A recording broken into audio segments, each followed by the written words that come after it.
I'm happy to now invite our second speaker for this afternoon. Once again, dwelling on the same global questions, but someone who comes at it from a perspective of having explored some particular genres of literature that she herself has grown up with and has been greatly inspired by. Karuna Sagari is a Bharatanatyam artist currently under the mentorship of Srimati Malavika Sarukai. She previously trained for a decade under Sri Shrijit Krishna after completing her diploma at Kalakshetra Foundation. She holds a master's degree in South Asian Studies from the University of Heidelberg in Germany and a master's degree in Tamil from Annamalai University. The inheritor of a rich oral matrilineal legacy in poetry and music, Karuna received rigorous, in-depth instruction in Bhakti spiritualism, poetics and performance from her grandmother, the late Srimati Swarna Somasundaram, an esteemed scholar of classical and medieval Tamil literature. Her choreography into ancient and medieval Tamil works have shown imagination and depth, and I'm very happy that she will be today talking to us about the process behind some of those works. I welcome you, Karuna. Namaskaram. Thank you so much for this invitation, Apoorva and the Navadhisha team. And my pranams to all the seniors in front of me and the young dancers who are here to explore the art as in the same spirit. So I will need the projector. Before I go on to the presentation today, I'd like to say that I'm representative of two streams of knowledge. One, my party, Srimati Swarna Somasundaram, a scholar who has been living the philosophy which she practiced and also taught for 5 decades until the day she passed away, which was last year. And I also represent the numerous scholars who are usually monolingual, so they don't get the limelight at all. These are scholars in Coimbatore with whom I had the privilege of learning. And I would fail in my duty if I don't recognize my professors from Heidelberg University who brought in academic rigor into pursuit of classical texts. In fact, my foray into Sangam poetry is very much after my stint at Heidelberg because it brought in so much rigor of how to separate, how to read it, how to reread it, how to contextualize it and so on. So today I start. So when we say exploration of alternate literature, I think it is so amazing that Padoka is here who has been doing this for decades of not only bringing in alternate literature but making it own the entire performance space. So I'm very blessed to present this in front of you. And so initially let me just give my definition of what I mean as alternate literature, just for clarity. So it's non-commissioned literature, which means we are not having anyone write it for us. And it need not be written for the stage, like most Sangam poems did not even have the idea of an audience when it was said, because who spoke and who listened were there in the poem itself. It was not done for a person from outside. So it was not necessarily written for the stage. It may or may not be set into music, like for the Tevarams which I've used, there have been a lot of Tevarams which I've just retained the Panmurai so that we can take it as it reflects the original flavor. And there are poems like Ahana Noru where it was not meant to be sung, but then it was set to music. And the last most important point is that it may not necessarily fit into any of the existing Margam format, like Pallavi, Anupallavi, Charanam, you might not have. and I'll get into more details. So today I'm going to present the talk in three parts. The first is the fidelity to the syntax of the literature. So when you say fidelity, it's a lot of responsibility, because you're not only standing for a performance, but you're actually representative of a culture, a language, a literature. So, and the second part is, how do you familiarize yourself with the landscape of the literature? It is not just taking one song and choreographing for it, and like how Mahati very beautifully explained of the process and the intertextuality which you need to think about when you bring such literature into dancing. And the third part is not for the stalwarts here, but for people of my age and people who would like to go a little outside of the Margam format to bring in other kinds of literature. So where do you start? Like, that's a big question. Like, where do you start? It's so vast, and we know it. It's ancient, it's vast, it's unending. Then where do you start? So this is going to be basically my presentation. So we start with the fidelity to the syntax of the literature. Here, the format of the Margam versus an emerging format. So I think when we take up work which is fresh and untouched, then the easiest, or I think the first impulse is to take it into a format which we already know, put it into that and do it. But then what happens to how faithful are we to the literature itself? So when we look at the challenges in working out a format, it often is uncomfortable. Because so I'd just like to say how we have the comfort of repetition in a varnam or a kirtanam or a padam, where the pallavi comes and ties in again and again and again to whether it's the anupallavi or the charanam, and then you can get back to the pallavi. It's not the same in all of the literature. And I thought I'll give you an example of Tiruvangamale. Tiruvangamale is Appar's very beautiful poem, which speaks about each of the part of his body and say, you worship the Lord. So, Talaye ni vanangai, it starts. And in this, let me just give you two verses. One is Kangal Kanmingalo, Kadal Nanjunda Kandantanai, Entol Visi Nindadum Pirantane, Kangal Kanmingalo. So, Kangal Kanmingalo, O eyes, watch him. Who is he? Kadal Nanjunda Kandantanai. He is the one who took in the poison for the rest of the living beings to survive. So, O eyes, look at the one who has drunk the poison. This is the first line. So can you turn it around? Yes. Kangal Kanmingalo, Kadal Nanjunda Kandantanai, Kangal Kanmingalo works. Now let us just take Vaye Varthu Kandai. O mouth, sing his praise.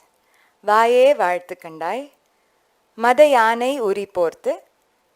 Can we turn it around? Madayanai Uri Porthu means after shredding and wearing, if you turn it around. O mouth, sing his praise after tearing and wearing the hide of the elephant, sing his praise. So that won't work, because the sentence isn't complete there. Vaye Varthu Kandai, Madayanai Uri Porthu, Peivar Kattagattadum Pirantanai Vaye Varthu Kandai. So that line doesn't end there, so it cannot be turned around. So that is one way, like we can say, I think it demonstrates how dangerous it can get. And this is again a very, very interesting part, is the order.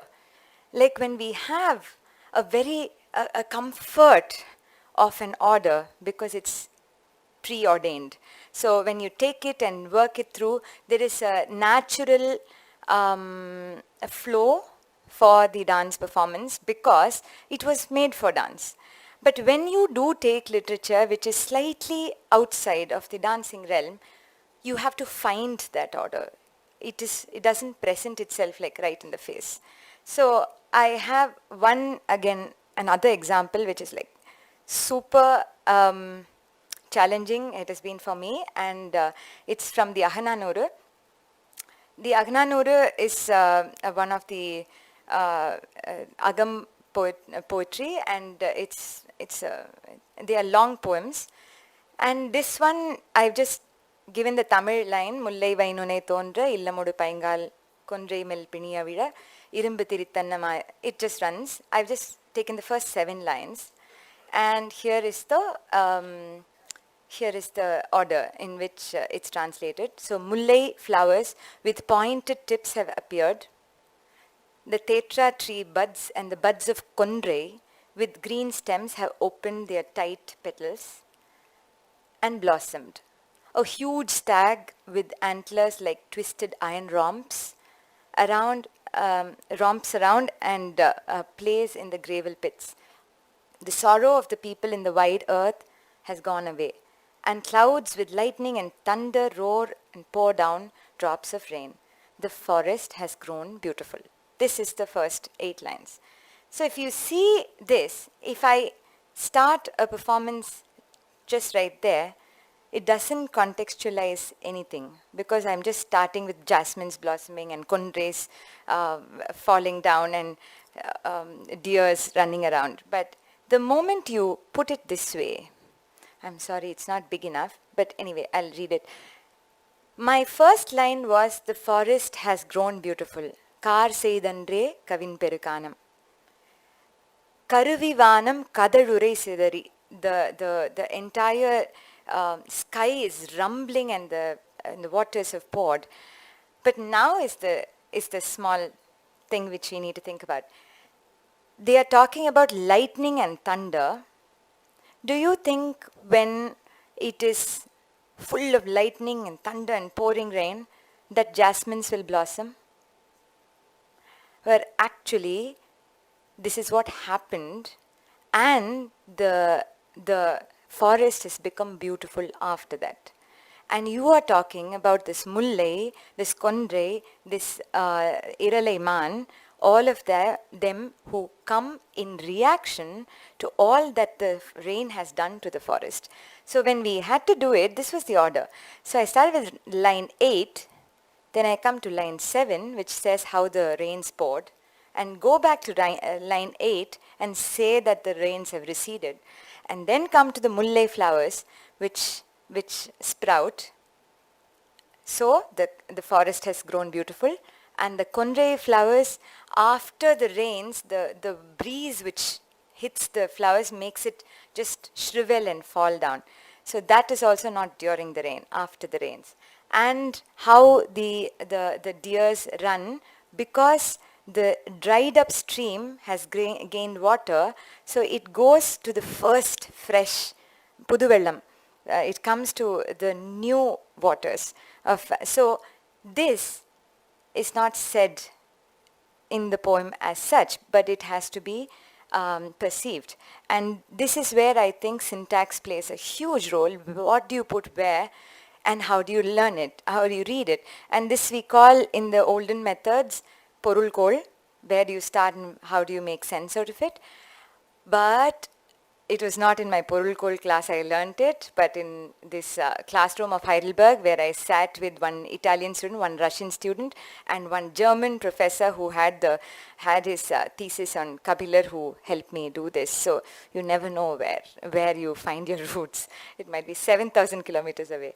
So with this, let us come to the second point I wanted to say of how do you get a feel for the poem.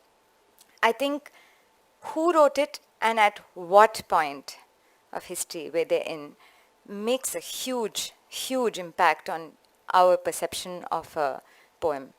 Because I think this is what in the academia they call it positionality, of who you are informs the way you think and the way you make your academic conclusions. So that also recognizes human bias, which I think is the biggest advantage, not a disadvantage of being human, because we have our opinions, we have our biases, we have our focus, and that makes us human. So positionality is what I'm getting at this point. So here is a very interesting quote from Mukunda Rao's book on Akka Mahadevi. Though this is not a Veerashaiva exploration at all, but I felt this is very important. I'll read it for you.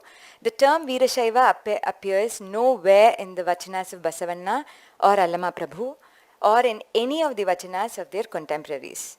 To club Allama Prabhu, Akka Mahadevi, along with Basavanna, under such an umbrella term would do gross injustice to the unique personality of each of them, just as it would be incorrect and unfair to speak of Andal, the Alvars, Basavanna, Allama, Meera, Akka Mahadevi, Lalleshwari, Chaitanya Mahaprabhu and Kabir in a similar vein as mere players who performed on the stage of bhakti to a common script.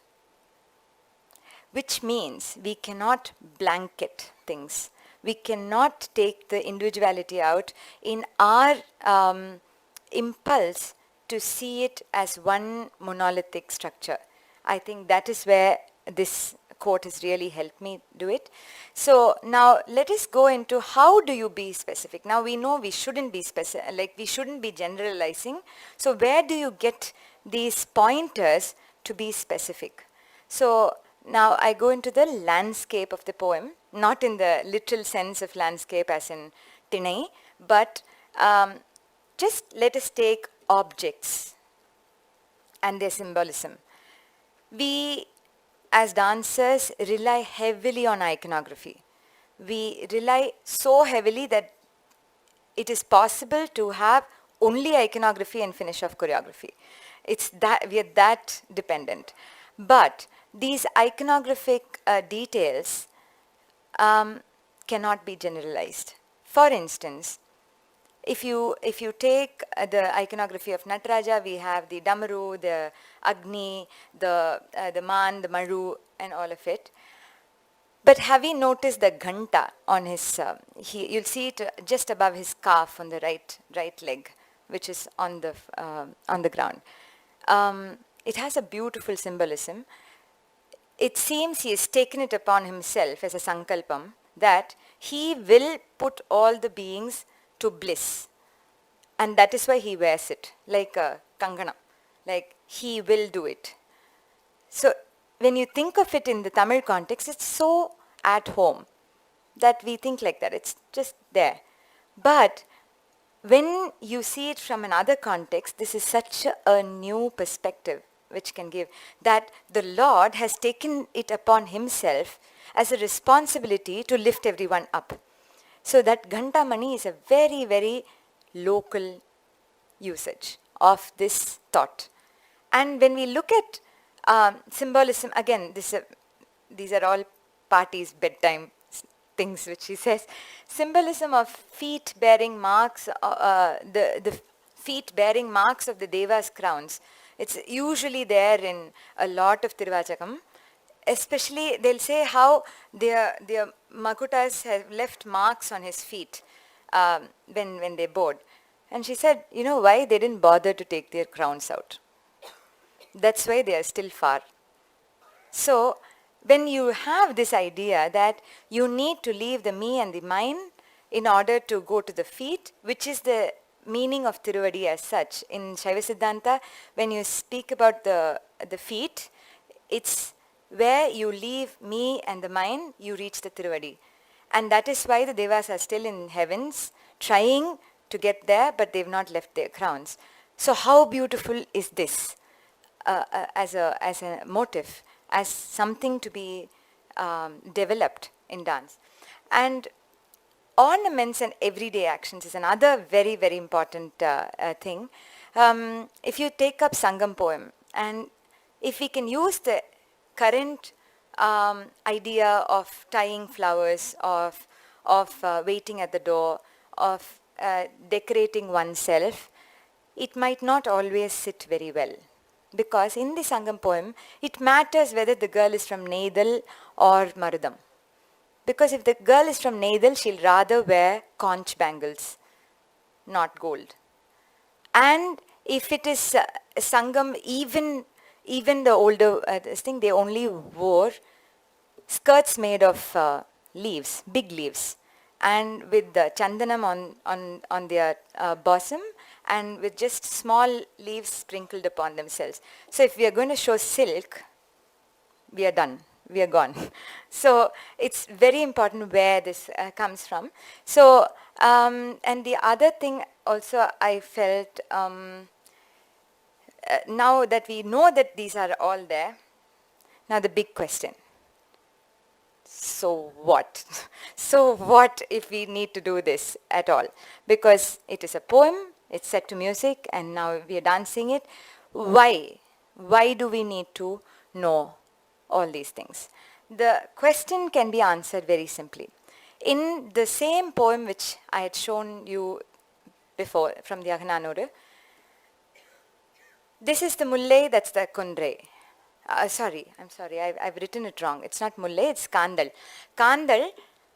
Kandal is always likened to be the palm of the woman. So, and it looks like this. So, can we just show Kandal like this? No, we can't. And Mullai are like this, like buds coming there. And Kondre has to be like this. So can we just generalize flowers at that? Actually we can't, because the poem demands more than this. Now I have to speak about that deer which I spoke, which darts. This is a stunner, you should see this. This is Iralai. Meet Mr. Iralai. He's this stag. When I read about the poem, I wanted to go back to this and just read what a huge stag with antlers like twisted iron. Like twisted iron. Now you get there. Twisted iron.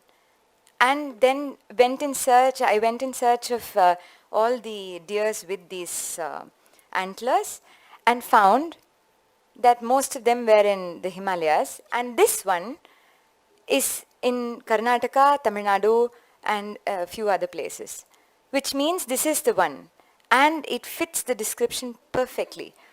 And even more interesting is that this deer with such big it grazes only in places like that. It doesn't get into the woods, so that it doesn't get caught. So when we are having all these details in mind, then definitely our deer will be more alive than just a pulliman. So just to show one little bit of how this took shape was,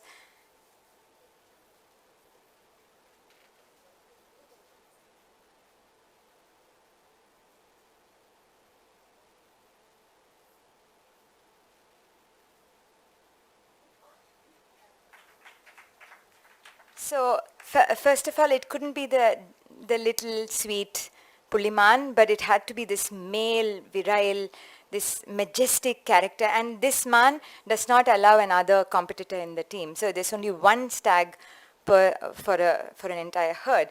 And even more interesting is this Kandal, because in this particular poem, the man thinks of the girl with her fragrance, or saying she smells like Kandal.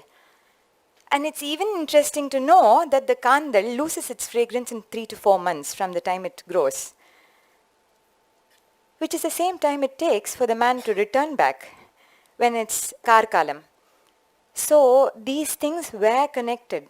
It's just that how sensitive are we to go back to those connections, saying that the wait is done, you have to come back now.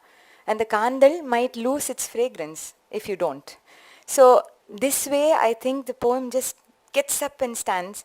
And I think then we won't stop with just reading the line, but feeling the touch, the fragrances, the sounds of that age, the people, the food, their occupation, and everything else. So this is when the I think the objects need so much attention because as dancers, we are completely relying on objects. Definitely. Besides the human emotions, we need our martel, our kammal, our this thing, our mirror. We are so dependent. So the more sensitive we are, the objects speak to us more. And so now, this is my favorite part. Where do we begin? When you know, like, it is true that I've had the blessing of growing up with Patti, and she just kept on telling things. But I'm an absolute novice when I come, if I want to explore something in Kabir, for instance. So where do you start? Like, even in my house, only medieval literature was given this much importance. Classical was my own journey after that.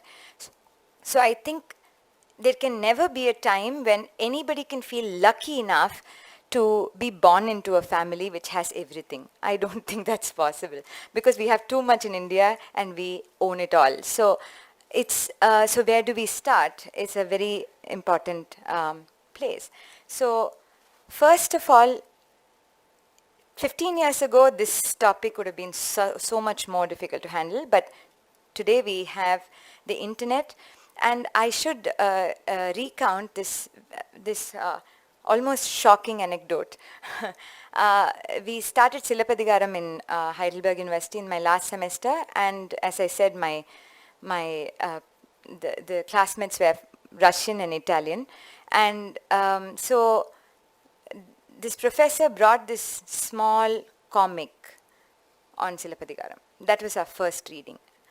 I was like, give me a break. I thought we were doing serious literary stuff, and what is this? Like, it was a picture comic of Silapadigaram.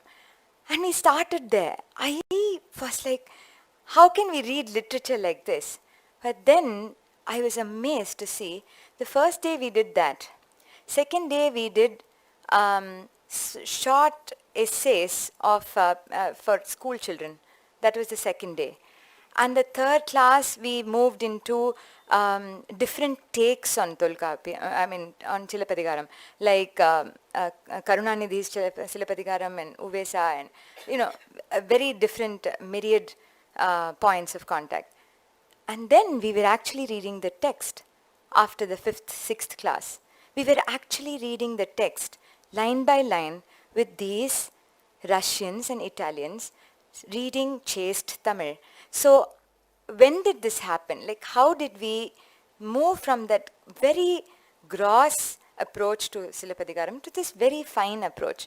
So I think the same is possible on the internet now. But the problem is when we stop at the comic level. That's the problem. It's not wrong to start there, but it's a huge problem to stop there.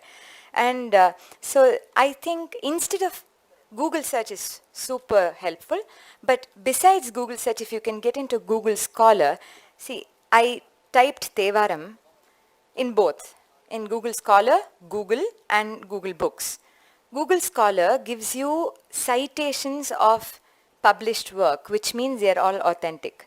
So then what happens, with those citations, you can go in search of your bibliography to where to start. And Google Books directly points you to books. If you are Tamil, or like if you can read Kannada and you are dealing with Kannada literature, you can get into this is called Sanskrit, where you can type in English, and Google Input Tools is best for that, and you get the actual language. So I typed it in English, and if you do the same in Tamil, it will give you Tamil books and Tamil writings and all of that. Sanskrit is also another very interesting tool, because if you have a Tamil word typed into Sanskrit, it will give you the right diacritics, which means you don't have to go searching for te, va, you need to make it long, and it's difficult to type in like that. So if you use this, it converts it. So all these were super, super helpful, because if you need to search the lexicon, Chicago has this huge Tamil lexicon, it's all digital. So if you want to come here, if you type in English, you'll only get half the results. So if you go into Sanskrit or Google input tools, get it into that, and then bring it here, then your chances of coming closer to the meaning is higher. So when you, this I think is the first step, where you do self-research before you even talk to one single person outside. So now when we go to the scholars, we'll have a little more idea of the right questions to ask, where to start. And I think the second part is most important, making friends with the language and people who know the language. People who know the language, they all need not be scholars, but even if they are able to read and write that particular language, you can still hold them if you've landed yourself with the right book. So then you go ahead and take it from there. And the third is the most important. All these books, especially the old Sangam books or any of the Kapyangal which were lost, and Uvesa is the one who revived them, has written this brilliant foreword which sort of gives you the entire essence of the entire work. So when that is read, it sort of situates you in that particular literature, because it will tell you how many cantos are there, how many songs does what does the first part do, what does the second part do, what is the idea of the literature itself, what is the thing behind it. Now when we do this reading, it situates you, it makes you feel at home. And I think this is what we need to do with any literature, so that when we do go to scholars to ask, we don't ask stupid questions. And the moment we have this in place, that we've done our self-research, we've spoken to the right people, and then you go on a field visit, it makes absolute sense, because then you know what to look at, where to look at, what to ask for, where you can actually take things in directly to dancing, and what you can have it in the back of your mind. So with this, I'd like to come to a conclusion that I think it's a labor of love in order to take literature which is alternate, and this labor of love is absolutely worth it, because it gives you this feeling of like knowing someone very intimately, although they were very far, and then you get to know a little more, and then it's so beautiful. So thank you so much for this opportunity, and thank you, Apoorva, for having me.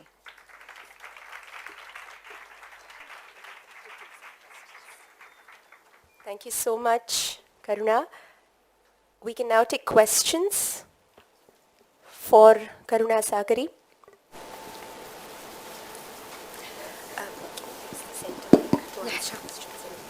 Check.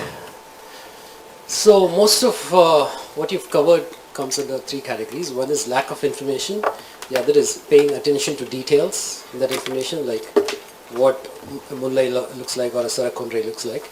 And also probably logical reasoning, that when it rains it's not going to flower and stuff like that. So I'm just wondering, in your discussions at Heidelberg and other places, if you had come across any instances where you have considered these scenarios, considered the meaning and the purport, and then deliberately decided to ignore it when you perform, because you wanted to present a counterintuitive, sort of a presentation, or maybe for social, political, other reasons, so, or religious reasons, for instance. So, has there been any instances, and do we have the license to go ahead and do that?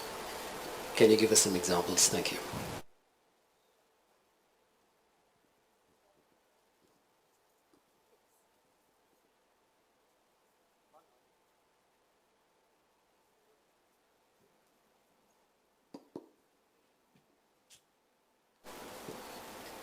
I think that's a very, very important question, because when we are studying something, so does it mean that we are completely confined? That's a very, very beautiful question. And I think we are not confined. As long as we take it as an interpretation, then it certainly helps to use that poem as a jumping board and you dive into something else. 100% we do have the license as artists to interpret. And I think there is also another possibility. One thing is when we do read the commentaries which were given by the commentators on, let's say, Sangam or mainly Sangam, they were separated from the works by around 1000 years. So already it has the color of the commentator, because what Tolkappiyar said itself has been tweaked a little when it came to the commentators themselves. So in that way, we are 2000 years later to them. So if you want a commentary, definitely you have the license to, one, but it's a different thing to take it up, know it, and then deliberately look at it in another way. It makes sense than to take it up because you don't know the original. I think that's what I would say is honest. When you know what is written and then you still want to differ from it. Yeah. I hope that answers. Any other questions?